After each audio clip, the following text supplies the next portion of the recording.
there's great chunks of the things we actually enjoy doing that nobody would ever charge for anyway, right? Meeting your friends isn't something you charge for.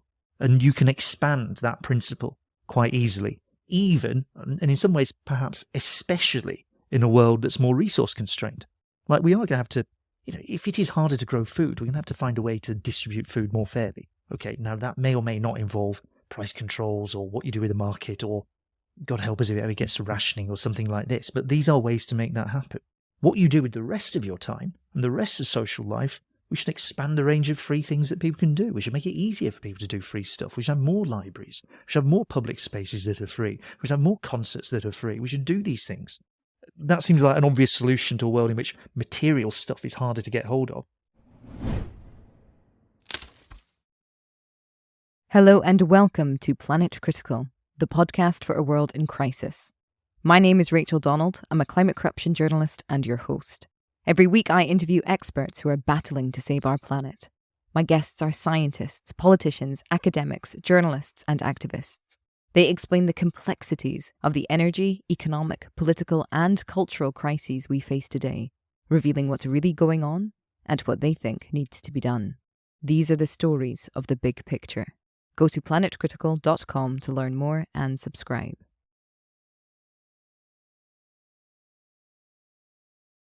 My guest this week is James Meadway. James is an economist, former Treasury advisor. James is a member of the Progressive Economy Forum Council and the host of the Macrodose podcast. James joined me to chat economics, capitalism's evolution from the industrial boom to the neoliberal failure that we see today, as states actually are beginning to take back control from that economic ideology in order to protect against the increasing chaos in the global markets. He talked about the emergency fiscal policies that need to be deployed if we're going to protect people from a worsening economic crisis. And then also that the long-term economic policies that we must implement to protect planet demand evaluating what economies are for and who they serve. We discuss some alternative frameworks that are being researched around the world, including degrowth and modern monetary theory. Whilst James continues to make the case that which we need to reevaluate is value itself. That which we value, that which we spend time on, that which we spend resources on, before he ends with an excellent case for making far more services and goods free if we're going to protect people and planet. I hope you all enjoy the episode. If you do, please share it far and wide. And if you're loving the show, become a patron on Patreon or support Planet Critical with a paid subscription at planetcritical.com. By signing up, you'll get the Planet Critical newsletter inspired by each episode delivered straight to your inbox every week. You'll also have access to the wonderful Planet Critical community, who are full of inspiring thoughts, ideas, critiques, and determination. The links are in the description box below. I'm so grateful to everyone who chooses to support the project. I'm a vehement believer in ad-free and open access content, so Planet Critical wouldn't exist without the direct support of the amazing community. Thank you so much to all of you who believe in Planet Critical and keep the project going every week. James, thank you very much for joining me on Planet Critical. It's a pleasure to have you on the show. First question, which I'm trialing now, as I just explained to you. Why is the world in crisis and what can we do about it? So it's a product of two things, I suppose. One is that we're entering a period in the Earth's history that actually just hasn't happened in recorded human history before, of deep environmental instability, of rising temperatures around the world, of what we can see happening already is just a series of dramatic shocks in how people live their lives, coming really out of this breakdown in the stable environment that we've all grown up in for generations now. So that's one part of it. And the causes of that are fairly obviously due to what we've done in the past. The bit that's more immediate is the way that this interacts with our big social structures. So you have this underlying ecological crisis, which then hits the various systems that we've set up to try and manage how the world's resources are distributed, organised and distributed. So what you find on a more sort of day-to-day basis is that what we see as the cost of living crisis, as it gets labelled in Britain, there is rising prices of all sorts of essential goods, and sometimes actual shortages as well. So, what's the one at the minute? Olive oil. Price of olive oil has gone through the roof. It's at a record high because there's massive droughts in Spain, across the Iberian Peninsula. It's getting harder and harder to grow olive oil, and that translates into a big surge in the price, which, by the way, turns into, for at least some people somewhere, or some big company somewhere, that's going to turn into very, very large profits. We saw it over the last year from a slightly different source, which is a big surge in the price of energy, of natural gas and of oil, which turns into huge profits for the fossil fuel companies. So you put these things together, that's the most immediate experience of the crisis, I think. If you're in the developed countries right now, this is kind of how we're seeing it in economic terms. And it's very, very destabilizing, obviously, that after a very long period of time where inflation wasn't really a consideration for much of the developed world, where we got kind of used to everything being stable in a fairly fundamental sense, right?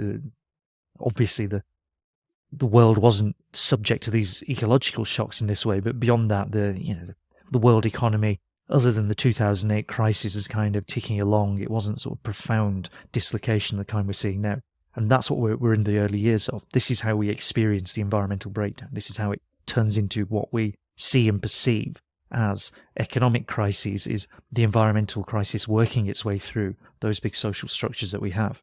So you need to do two things in this. One of them is that you need to, as far as possible, and people get a bit sort of carried away or depressed by this, but as far as possible, limit the amount of damage that we're continuing to inflict on the world.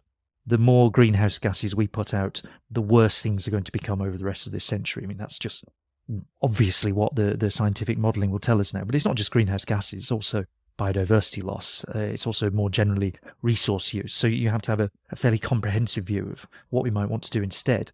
That's one part of it. The other part of it is directly tied to that. We're going to have to change some of these social structures.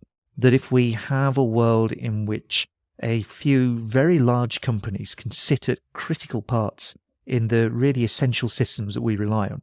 So it might be the energy system, or it might be the food system, the two most obvious ones, where you have, in the energy system, you have fossil fuel companies who can exploit the fact that there's really sort of serious dislocation globally in the supply of fossil fuels. They can make huge amounts of money out of this.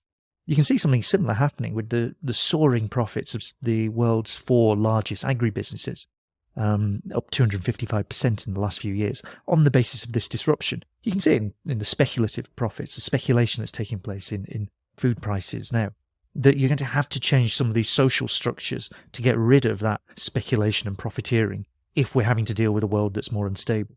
So we're going to have to think about not just how are we going to reduce our carbon emissions, how are we going to reduce our resource use, how are we going to reduce biodiversity loss. I mean, one way or another, most of these things are kind of entering into an accepted view of how we're going to manage the world. It's also how we're going to change these big corporate structures so they're not profiteering from the amount of chaos and crisis that's out there.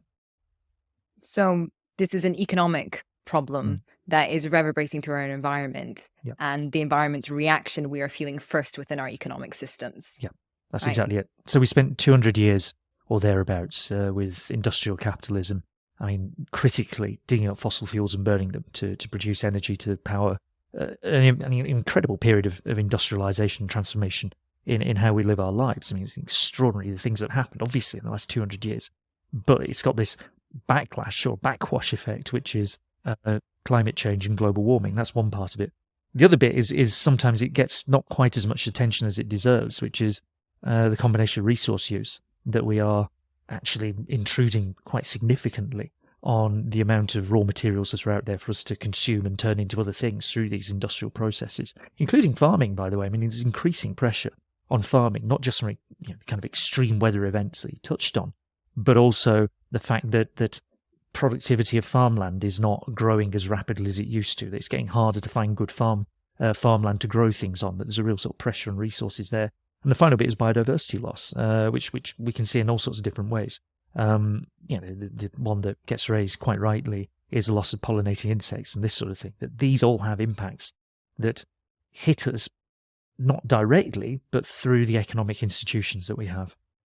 It would make sense then that a lot of the research that's going into is how can we restructure the economies. And we'll go into some of the models that are sort of available and being discussed. But I have to say, a question that comes to mind is, how would you define this economic era that we're in? Is it still capitalism? Is it a corporatocracy? What are the words that are flying about? No, it's capitalism. It's always been capitalism. The underlying dynamic here is capitalism. Why is it that you have a system where, even though you have basically chaos, but that means that a few, not all companies, but a few companies can make a great deal of money out of this. There's a dynamic that's at work there where it is competition between those companies locks them into having to try and make as much profit as possible out of whatever market they find themselves in. And so if you're a fossil fuel company, you exploit as far as possible the fact that there are shortages and disruption in the market for natural gas across Europe, so you make a huge amount of profit out of it. Likewise, oil production. And that applies, by the way, even if you're a state-owned company. I mean, the majority of the world's fossil fuel reserves are in the hands of companies that are owned by their governments, but they behave exactly the same way. It's still a capitalist system that's driving these things onward. So that's what we're all locked into. And that's why we have this particular experience of basically environmental breakdown is one where it's unpleasant for very, very large numbers of people. And there's a sliding scale of unpleasantness. Cost of living crisis in Britain means that the price of eggs or the price of milk or whatever it is goes up a lot. The other end of that is the world, the United Nations World Food Programme saying that there's 345 million people on the verge of starvation. This is a spectrum of experiences. All of it is bad, and some of it is extremely bad. What we all end up with is facing the same sets of very, very large, in particular global structures that operate in the same way to make profits out of all of this situation. So it's capitalism. It's always been capitalism. And that's kind of what the problem is here. I suppose if I were to push back slightly, if I may, the free market ideologues sort of say that capitalism is a fair system because it's sort of being networked within a market. And if you can provide for your community, i.e. the economy, then you'll be rewarded and all this kind of thing. But even sort of your original capitalist, like your Milton Friedmans and your Hayeks, thought that the market should be regulated in a way that we're just not seeing today. And B, a lot of these companies that are exploiting people, nations for vast, vast profits are also benefiting hugely from government subsidies. So is it really capitalism in a world where, according to relationships still, that companies get to profit so much from a populace? There's two things to separate here. I think firstly, there's a sort of ideology of capitalism. There's, if you like, the excuses really for why this is there. And the core argument about this is a fair exchange between equal people. That if you go to work, you get paid by your boss, and that's a fair exchange. You turn up for work and he or she pays you for the work you do. The challenge with that, and this is really getting back to, good old Marx, I suppose, but the challenge with that is that your boss controls the means by which you're going to work, and you just have to sell your time to your boss in order to be able to get money to work. I mean, that's the basic unit, the basic problem that Marx talks about. So it's not really an equal exchange at that point. There's something more exploitative happening. Of course, your boss, at the same time, the company that is exploiting you as a worker, is also going off and digging into this immense free gift, which is the environment, in one way or the other. So either it is digging things literally out of the ground and burning them, or it is making use of the fact that you can just dump things into the atmosphere, and for you as a company, there's no real cost straight away. If you're building a mill in 1850s Manchester, the cost of you doing that isn't really there at all, because it appears a very long time later as climate change for a load of generations of people in the future. So you have this kind of free gift of the ways you can exploit nature. So it's an exploitative system because of these two factors, and it's always been like that. And the ideology of free exchange is a sort of covering up for what's taking place there. So that's the ideology part. The other bit is also, it's supposed to be a market for everything. It's supposed to be the way everything's organised as free competition, and we all get this wonderful spectrum of goods and services available because of the market. But the state has always been there. The state is there right at the start of capitalism, when you have to discipline people to, crudely, to stop working in fields and start working in factories. You need to set up things like workhouses. You need to have a state that will enforce restrictions on trade union organisation, for example. And then as capitalism develops, you get a state that does slightly more sophisticated things. You get a state that starts to provide things like education or healthcare or roads or a sewage system. That there's things that a private capital and private capitalists find difficult that a state can do. But it's always been there. And what you find by the time you get to today is the state is massively integrated into everything the supposedly private, profit-seeking, well, they are profit-seeking, but market-driven enterprises are doing. And you end up with very cosy relationships between big businesses, and their local state. There's relationships of lobbying, there's relationships of personal relationships between people who run big companies and senior civil servants. This is how the thing operates. So the state is always there. It's a kind of ideological claim, particularly on the part of neoliberals, to say that either it shouldn't be there or it's not really there. In fact, it's always kind of there. The important bit is how that relationship changes. And I think what we're seeing at the minute is that relationship is becoming much closer. That you have, you can see it in the US most dramatically, where the American government, which for decades has proclaimed that it's well into the free market, this is how the world is supposed to run, never entirely true, because it always had this massive expenditure on defence, this state expenditure that was taking place there. But it's now under Joe Biden, there is an immense amount of investment going into green industries, going into semiconductors, a really close relationship that's developing there in a really kind of overtly anti-market in some ways, and certainly anti-neoliberal way. So it's a change in how capitalism operates, under pressure, I would say, of this crisis in part, but it's a shift in how the thing operates. It's not a change in capitalism as such.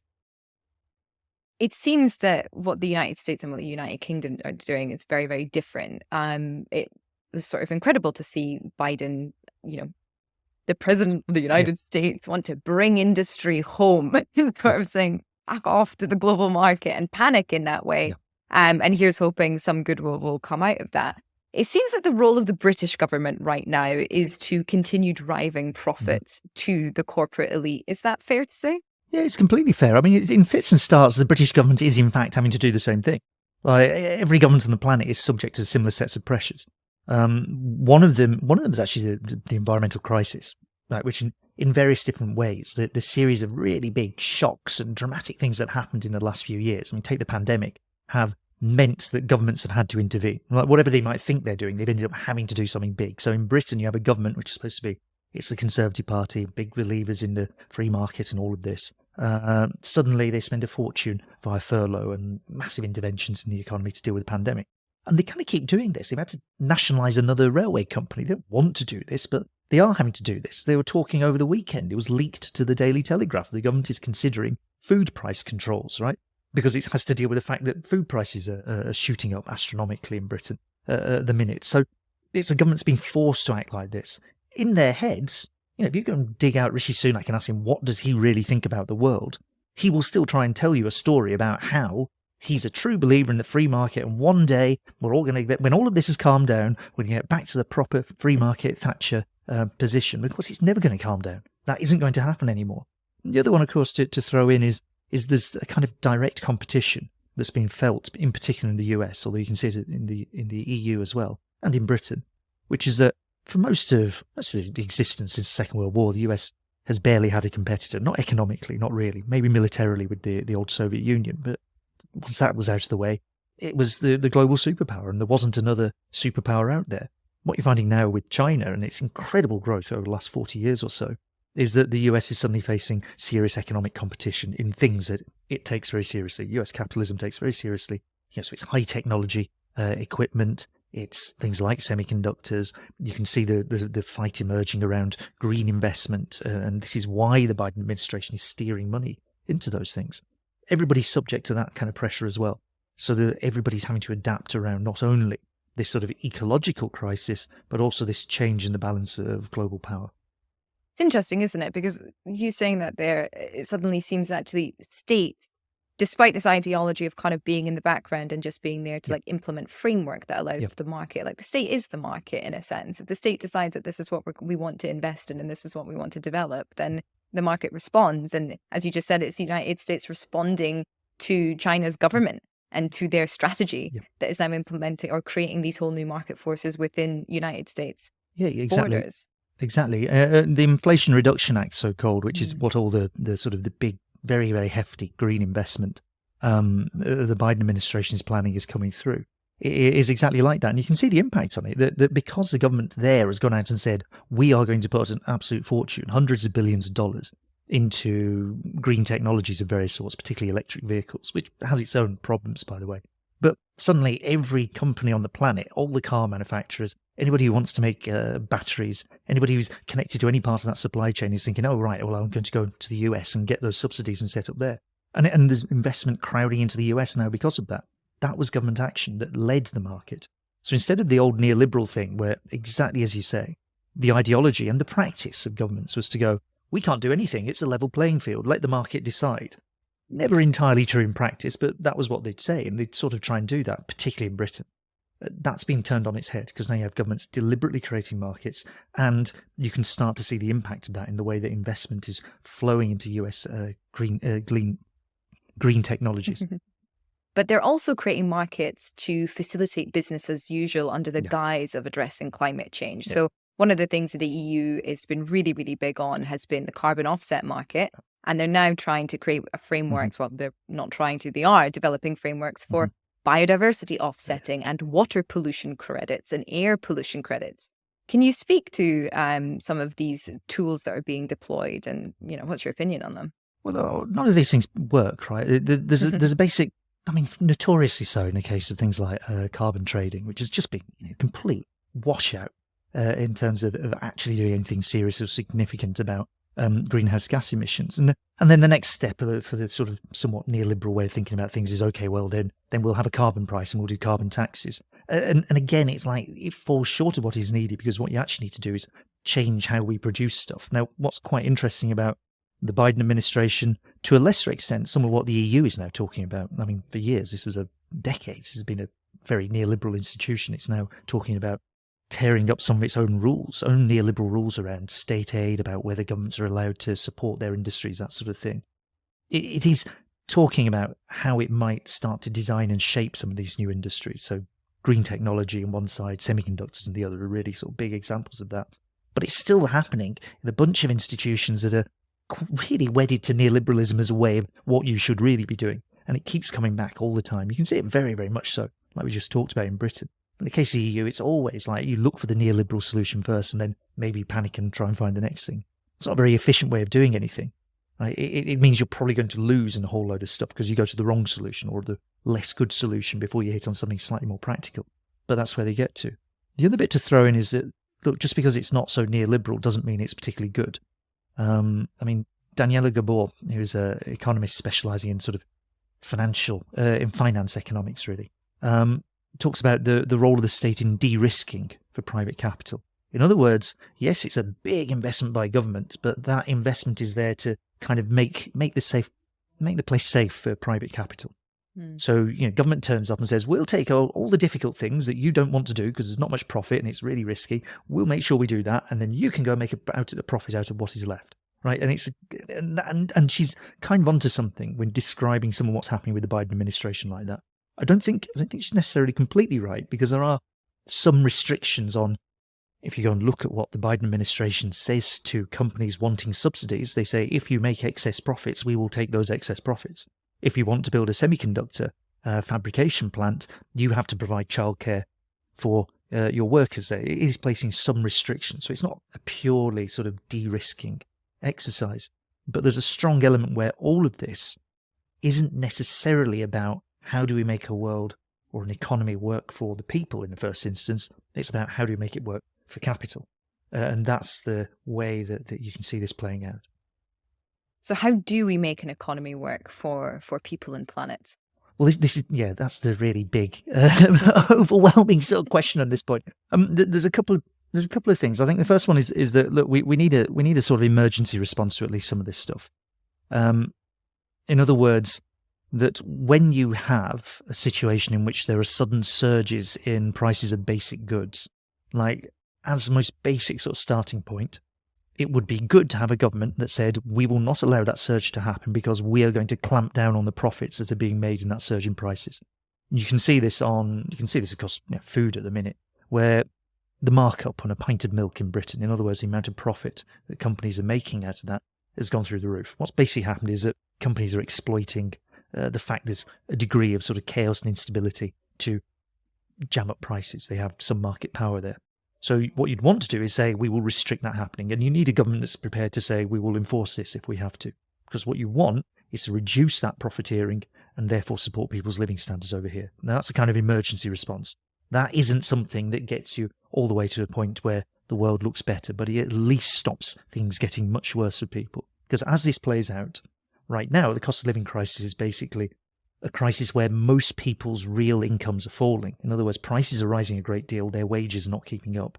And then a few companies are making absolutely enormous profits out of that. So you want to do something to change this.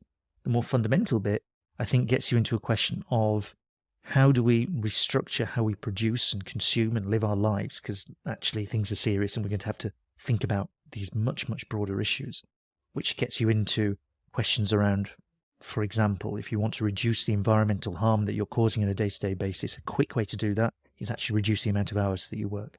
Like a 4-day week, for instance, not having people commuting so much, of allowing people to spend more time in their homes and around their home, within walking distance and this sort of thing, is a relatively quick and easy way to start to reduce the amount of harm that people are causing.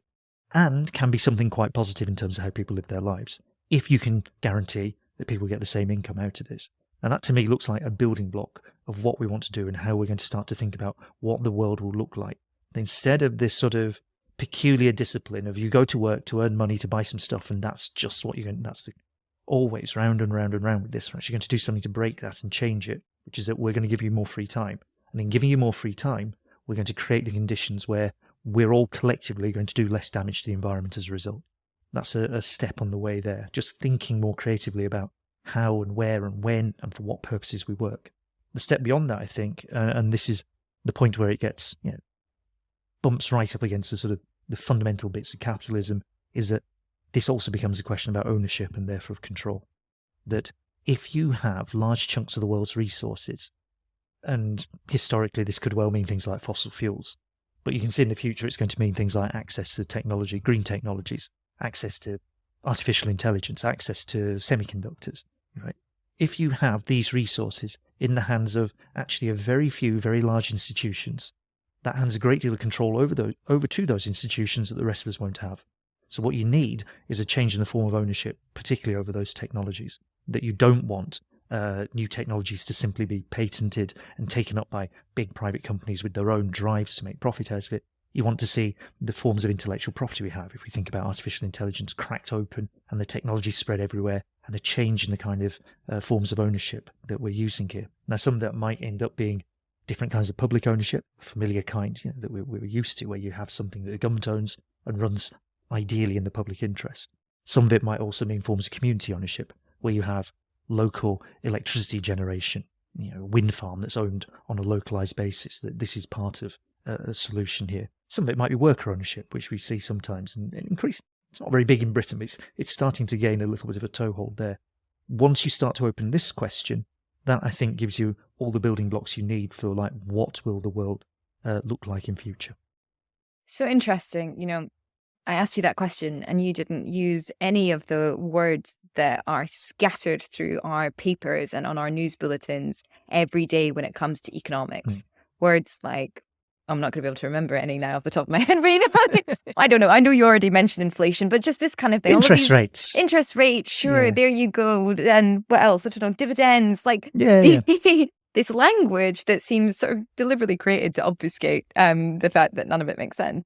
This is what the people in power and the economists that get a lot of airtime seem to be repeating over and over and over again. Despite the fact that things aren't getting better and despite the fact there's sort of a criminal lack of creativity there. So if that's what we need to do, if part of economics should also now be talking about ownership and sort of bringing things back into a sense of service for people rather than people servicing companies, how do we convince the economists and the people in charge that this is what needs to happen? Look, I don't want to be. I'm not going to be rude about my fellow economists and things. It's sort of not their fault, but what we're dealing with at the minute is it's kind of a crisis of the paradigm. Let's call it that. So it's a crisis of the model that people have, not just people actually, institutions kind of have these models as well.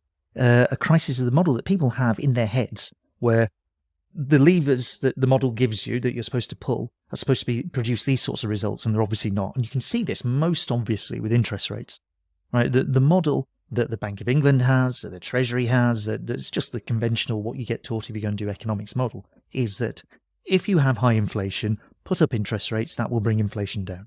And the reason there's a belief that this happens, it's quite crude really, but the belief really is that you put up interest rates, it gets harder to borrow money, therefore people spend less, companies don't need to employ so many people, unemployment goes up, and therefore workers find it harder to ask for higher wages because they're scared of being unemployed, right? That's kind of the steps Oh my God. that are supposed to happen there. And that's the conventional model of how you control inflation. The problem you've got is that if inflation is arising, maybe just take the last sort of 18 months or so, arising because of the after effects of lockdown, the invasion of Ukraine by Russia, and then underneath this, and this is the one that isn't going to go away, this kind of ecological breakdown in various different forms, right? It's just getting harder to do stuff. You can feel about interest rates as much as you want. It will make no difference to any of those things. There is no interest rate in London that will magically cause more tomatoes to grow in Spain, right? It's not going to happen. So there's a really deep fundamental breakdown, I think, in those economic models that is not really, it's quite hard for people to comprehend, particularly for an economist, because it's like outside of your frame of reference. There are a set of things that you think about that look like this box, and anything outside of that is just something else. But we're into the world of something else now. So there is a need, I think, to kind of overhaul pretty much the entirety of how economics is taught, how people think about it, what people think of as economic considerations. I mean, just another example, I suppose, is the way in which the Labour Party in Britain, the Labour leadership have decided if we talk about growth, that's the thing that will solve all these problems. Right? At some point in the future, we will have growth and all of this will look better. And once upon a time, you could kind of make a case for this. You know, if you go back 30 years or whatever, I mean, they're obviously thinking about the 1990s. So you go back 30 years, okay, fine. We have growth. Everybody's better off. It's all good. Well, the problem you've got now is that we're actually up against some, like, no one can eat GDP, to put it crudely, right? Growth can go up, but if you don't have enough food, that's the problem you need to solve. And we're getting into the you don't have enough food end of the problems rather than the like you don't have enough GDP end of the problems, to put it slightly simplistically. So I think there's a need for everyone to try and get a bit more into thinking more seriously about the systems that we rely on to produce food, to produce energy, how we manage our water supplies, which is becoming really quite a serious issue. Even in somewhere historically as damp and as miserable as Britain, it's becoming a serious issue. That you have to think seriously about these questions, and these are often material, engineering, organisational questions, and perhaps less about the traditional concerns of economics, which is what is your interest rate, what happens to the money supply, these sort of rather abstract things that we've used for 70, 80 odd years now. Well, isn't it sort of a logical fallacy in today's day and age when we have a globalized financial system and national governments running their own economic policy as if they are not buffeted and hit and influenced by being plugged into a global system that has no international government presiding over it? Yeah, that's exactly. I mean, this is one of the sort of contradictions that's played out in many different ways. And what's happened as that global financial system developed, right? So it's the thing sort of really starts to assemble itself from the 70s onwards. And as it becomes more obviously powerful and influential, and to a degree this is encouraged, I mean, actively encouraged by some governments. Margaret Thatcher's in Britain encourages this, for example.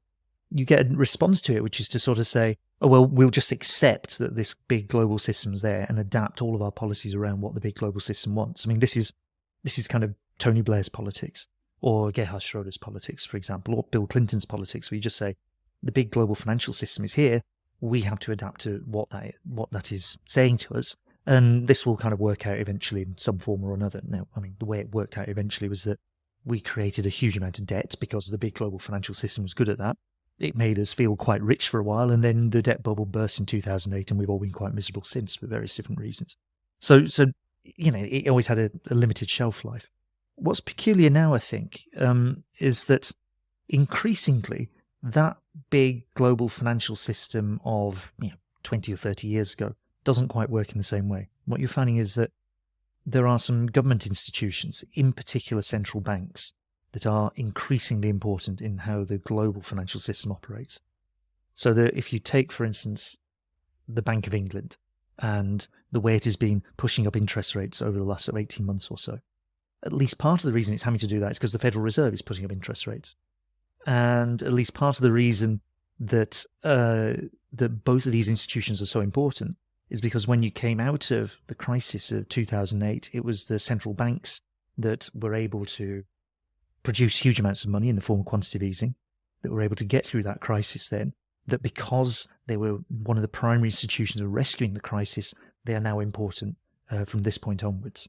So you have this sudden focus on what central banks do, more so in many ways than what actually happens in this big global financial system. It's the central banks that start to steer things.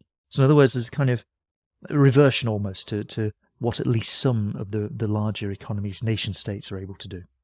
So let's talk about some of the economic policies that are being sort of researched around the world as alternatives to sort of neoliberal capitalism, or whatever kind of capitalism that we're evolving into now.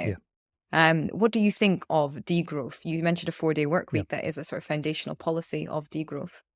I think it's a terrible name. I don't think anybody should. By this point, I just don't think people should say degrowth. It's got that slightly. No, I mean I am going to be slightly rude about it because I respect. I mean, there's all sorts of people actually working in this frame of thinking growth is not the answer to all our problems. We need to think much more radically about what it would mean to not continually chase the form of growth that we've decided is of utmost importance. And I think what's happening there is very interesting. Just saying degrowth itself is so antithetical to like what we all think about the world that it just fries people's minds and doesn't work as a way to introduce a subject. But the research that's being done is interesting because it goes beyond one of the historic ways of thinking about the world that, particularly if you're on the more conventional sort of socialist left, you might well think something like, well, why would it be good if the government owns lots of stuff? Well, it's good if the government owns lots of stuff because then we'll have loads of growth.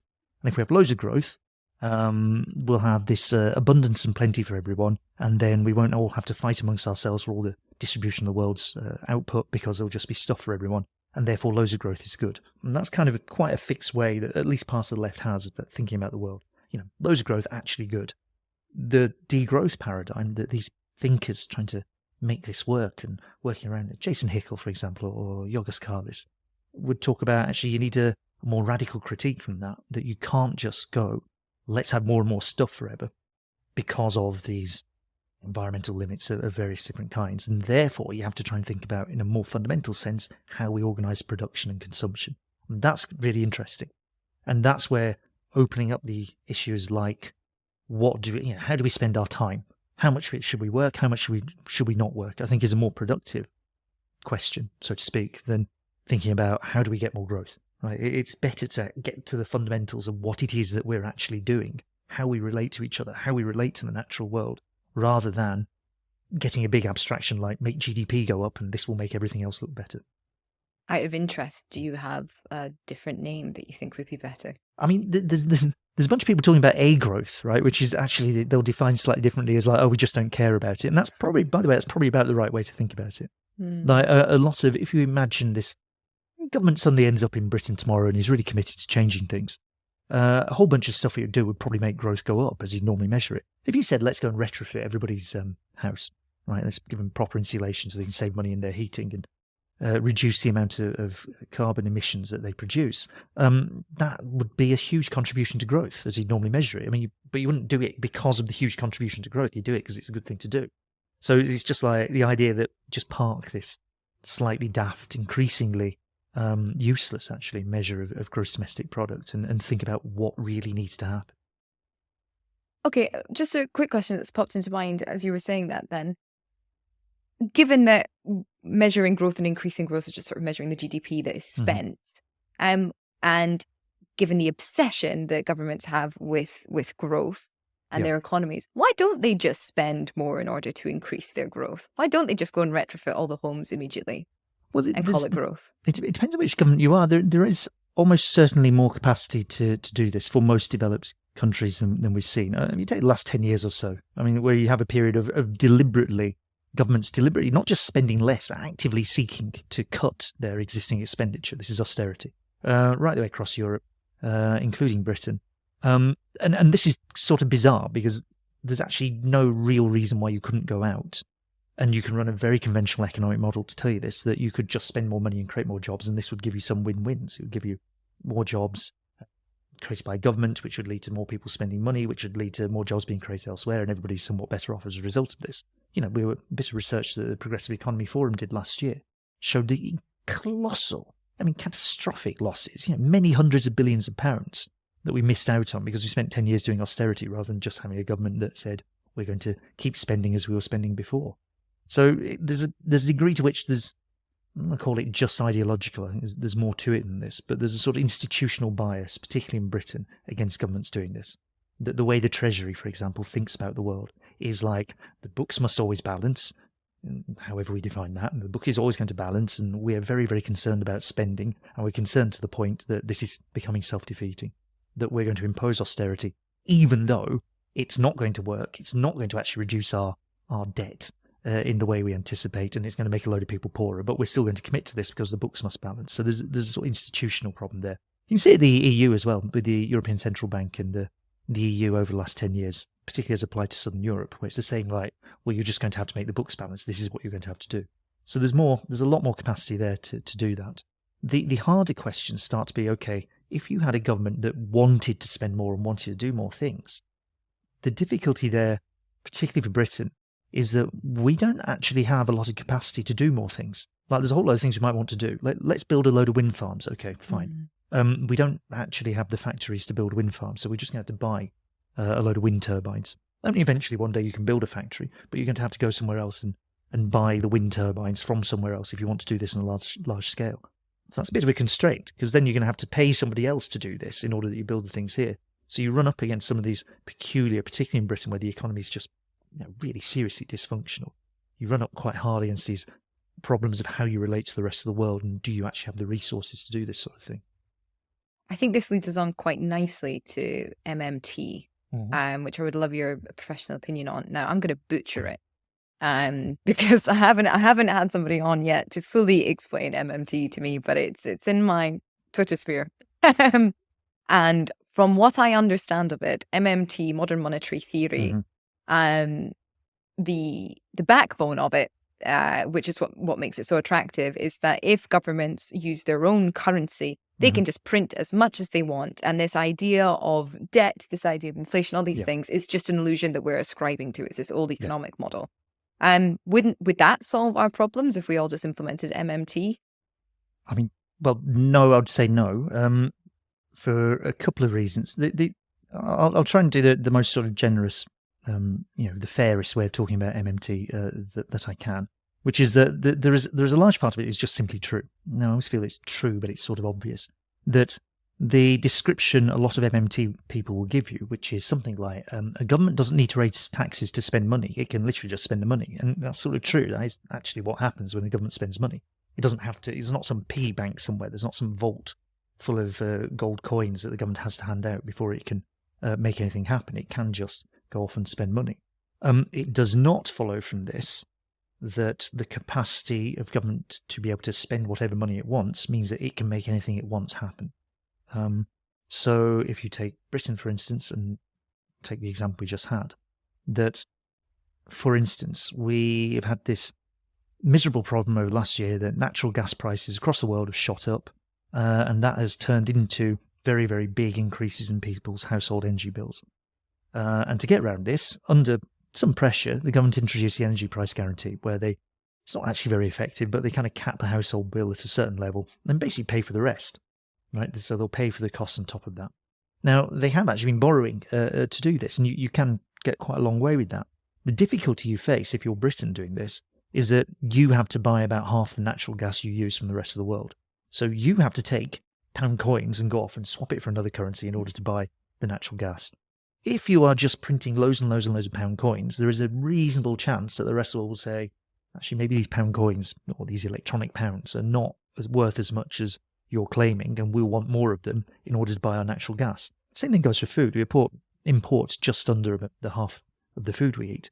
So, you could go and print loads of money and try and buy food from the rest of the world, but the rest of the world might well say, actually, we don't think your money's worth too much, and your exchange rate falls, and you're going to have to hand over many, many more pounds to obtain a little bit of food or a little bit of natural gas. So there's kind of limits here, which is that most economies aren't that big relative to the whole world, and do have to try and persuade at least somebody in the rest of the world to buy some of their stuff using money. So the value of that money relative to the rest of the world really matters. And if you have the idea that you're just going to print or borrow without limit, it's likely to change the valuation that the rest of the world has of that money. Now, one country that doesn't apply to is the US, which is why MMT is so popular there. The US has the dollar. The dollar's used in 80% of transactions, 80% of trade across the world is denominated in dollars. So you buy oil, typically you buy it in dollars. Whatever currency you use domestically, you're going to pay in dollars. Whatever currency the oil-producing country uses, you pay in dollars. It gets used everywhere. And because of this, there's a huge demand for it. The US government knows this. They can borrow as much as they want, effectively, and the rest of the world just has to stump up. The value of the dollar stays high. So MMT in the US makes a kind of sense. And actually, if you look, since the 80s, various governments, typically Republican governments, have just borrowed like crazy for the things they want to do. Ronald Reagan runs up massive deficits because he wants to fight the Second Cold War. He wants to ramp up military spending, so he did. George W. Bush does something very similar and cuts taxes for billionaires. Trump does something similar, of course. They have the capacity to do that. For now, for as long as the dollar is dominant like this, as long as the US is definitely the top dog, it has that capacity. And an MMT view of the world makes a bit more sense. If you're any other economy, you're not the top dog. You're somewhere down here. And the rest of the world knows that, and you don't have the same freedom of maneuver.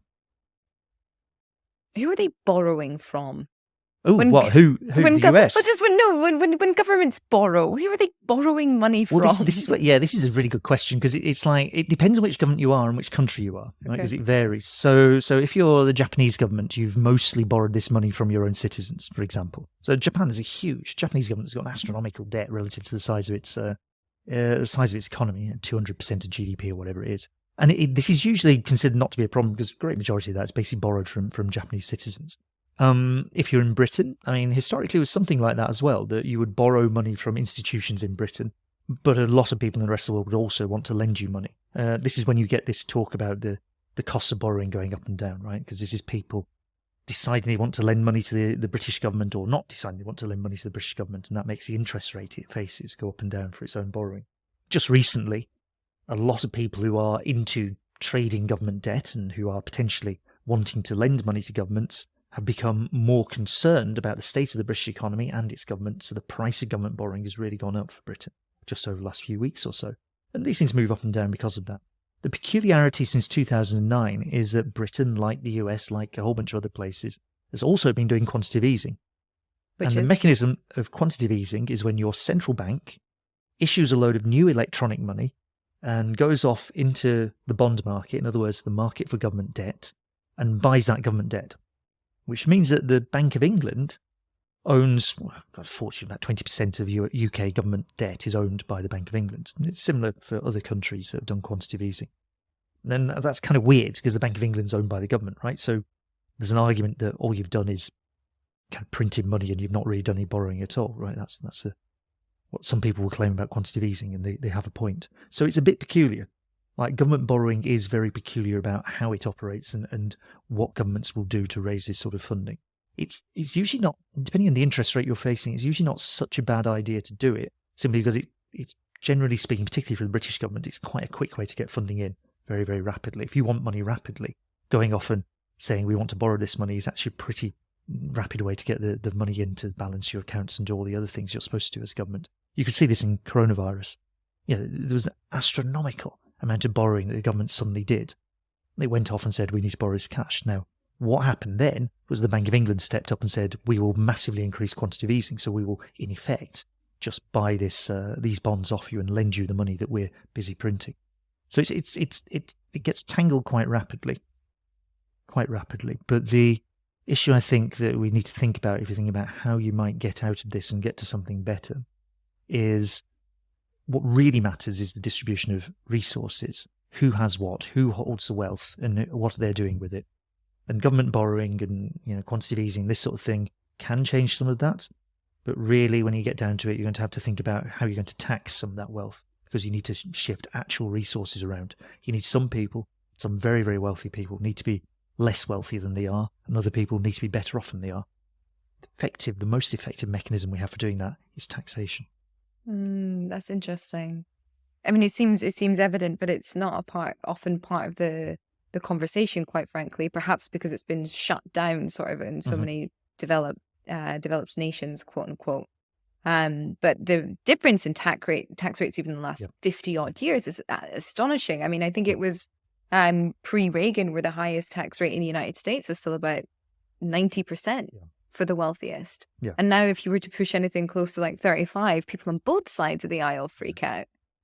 You're absolutely right. It's one of the major sort of victories for neoliberalism was this assault on taxation. And you can see the effects incredibly dramatically. I mean, Thomas Piketty's huge book from 2014, Capital in the 21st Century, makes the case very, very clear.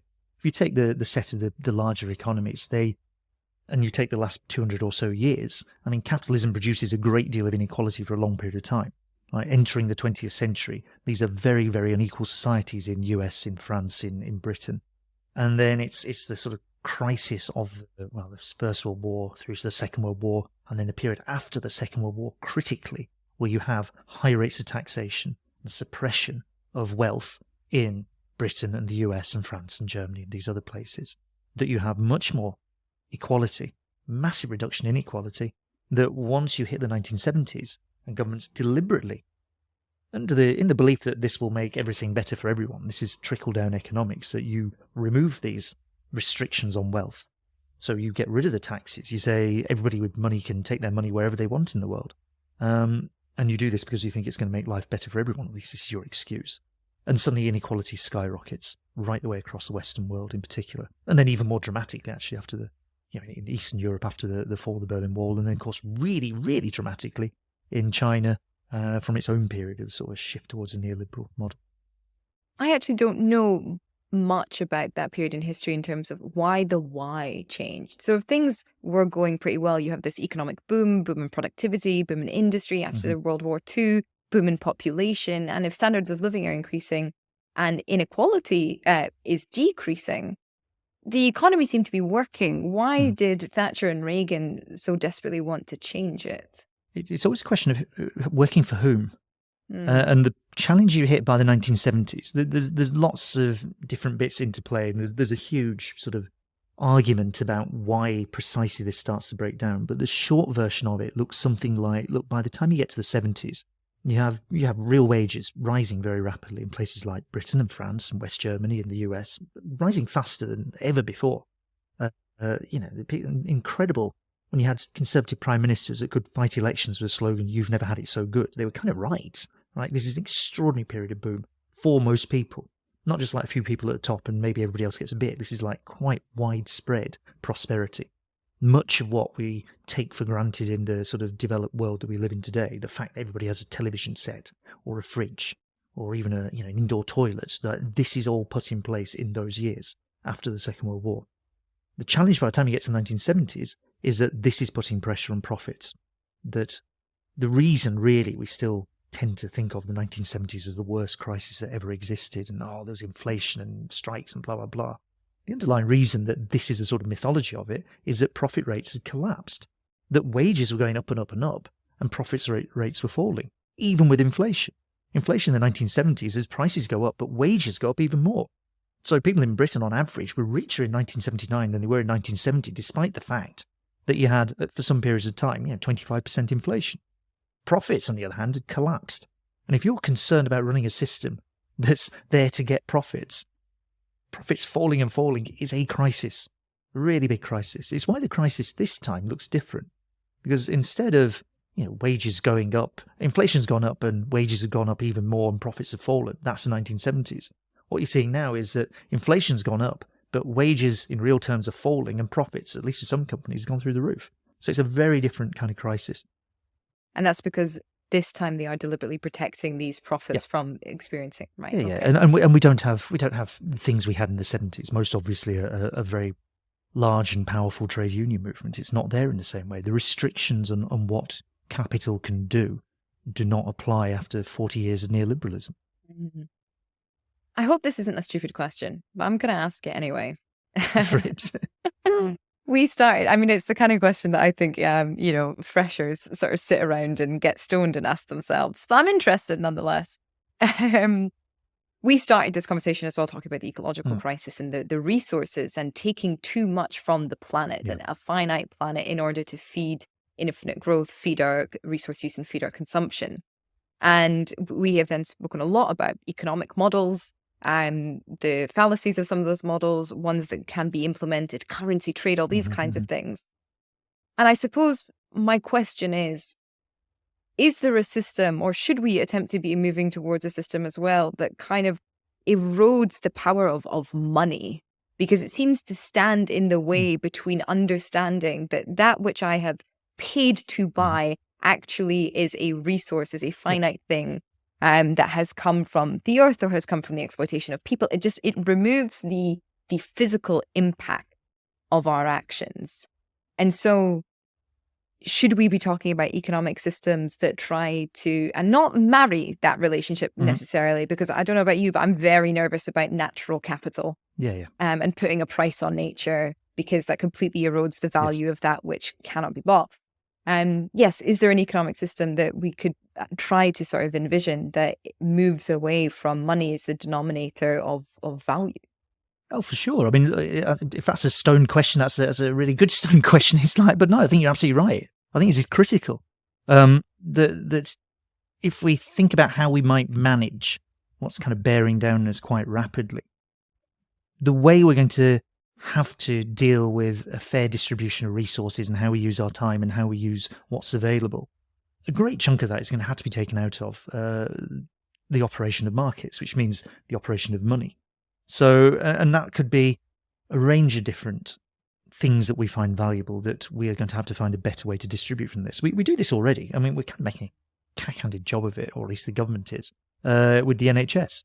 Like we've just said, we're not going to distribute healthcare through a sort of market system. And everyone accepts that because they know it's kind of fairer to do this. You just have to try and make it work. Do something similar with education. And you should certainly make education free. I think there's a very good case for things like broadband, frankly. I mean, this is the 2019 Labour manifesto.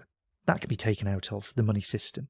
There's one reason I like universal basic income, even though ironically you're giving everyone a bit of money, is that potentially it starts to give people the chance to not have to spend their time in order to get money. That you can say, okay, I'm not going to work for this day because I don't need to. I'm going to do something else instead. I'm removing myself from the market system. And the reason you start to do all this is because it's that, you touched on it, the sort of pressure cooker environment that the market system and the money system and the way it's organized starts to introduce into how we live our lives and what we end up spending our time doing. If you want to break that, you're going to have to pull a great chunk of what we're doing out of that money system and make more things essentially free and find better ways to distribute what we have amongst people. That's actually so lovely, just making things free. That's exactly how you do it. Okay. I mean, what else are you going to do? Well, I know. No, I know. I suppose I was just there thinking, like, what can we have as a currency that doesn't actually donate money? No, but you're right, just make it free. There are proposals out there to say, oh, currency should all be related to energy use or consumption use. And, and you can get quite, I'm going to be a bit mean, but you can get a bit sort of cranky about how to make those things match up. But there's great chunks of the things we actually enjoy doing that nobody would ever charge for anyway, right? Meeting your friends isn't something you charge for. And you can expand that principle quite easily, even, and in some ways, perhaps especially, in a world that's more resource constrained. Like we are going to have to, if it is harder to grow food, we're going to have to find a way to distribute food more fairly. Okay, now that may or may not involve price controls or what you do with the market or, God help us if it ever gets to rationing or something like this. But these are ways to make that happen. What you do with the rest of your time and the rest of social life, we should expand the range of free things that people can do. We should make it easier for people to do free stuff. We should have more libraries. We should have more public spaces that are free. We should have more concerts that are free. We should do these things. That seems like an obvious solution to a world in which material stuff is harder to get hold of. So therefore we go and make all the nice, fluffy social stuff free and easier. I mean, that just sounds like a world that everyone would want to live in, quite frankly. Well, you'd hope so. But, people tend to get a bit, they raise many questions about all of this, of course. What's the number one? Well, the number one question is that it's just not possible to do these things. There's a real sort of, you can see it all the time. It's like, broadband was a classic one. Broadband essentially, like for each extra little bit or byte you get to your computer, the actual cost of getting that is basically zero, right? So the efficient price, in a really strict economic sense, is basically zero. So why not just make it free for everyone? Government puts some money in to make the infrastructure work possible. Your broadband's now free. Now, bear in mind, Britain's a country where 1 million people in the last year have dropped their broadband subscription, basically because they can't afford it. Now, you think the damage that does to someone's sort of existence, their social life, huge, great chunk of stuff cut off. So make it free, and then everyone can participate, and then you make that work. Now, raise that as Labour tried to raise it in 2019. It's just screaming, broadband communism. How can this possibly be? It's like absolute nonsense, complete nonsense. Why shouldn't you do this? What is the actual barrier to doing this? It's very, very limited. But it's quite, there's something in people's heads where it's like, no, it's absolutely cannot. We cannot live in a world where, of abundance of this kind. It has to be a world where you're going to be, you have to work and feel miserable about it in order to squeeze out some trinket from somewhere. And that's the world we have to live in. And that's quite a deeply embedded feeling I think a lot of people have. I don't know what it is. Is it a hangover from, the Protestant faith?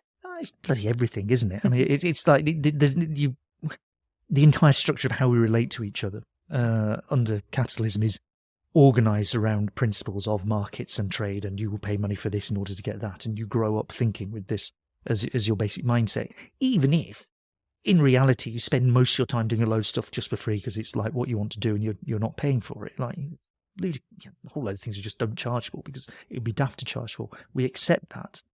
So it's just a question of expanding what you might accept. Wonderful. James, my final question for you is, who would you like to platform? The person I think is, because I've been mulling over this question, the person I think is really, really important at the minute and is doing like really exceptionally good work on these questions of how do you organise distribution more fairly and that sort of thing is an economist called Isabella Weber, who caused a huge sting in a good way at the end of last year when she dared to write in The Guardian that perhaps all these crises mean that we're going to have to think about price controls. And various big cheese economists went crazy about it. And now by this year, 18 months later, I think people are sort of increasingly accepting this. So she'd be a good person to talk to. Wonderful. James, thank you so much for your time. Thank you very much. If you want to learn more, I've put links to everything in the description box below. Remember to subscribe to the channel if you're new here and share the episode if you enjoyed it. To support the show, subscribe at planetcritical.com, where you can read the weekly newsletter inspired by each interview. You can also become a Planet Critical patron. All links are in the description box below. As always, my deepest thanks to that community. Planet Critical wouldn't exist without your support. Thank you everyone for listening and for coming on this journey together.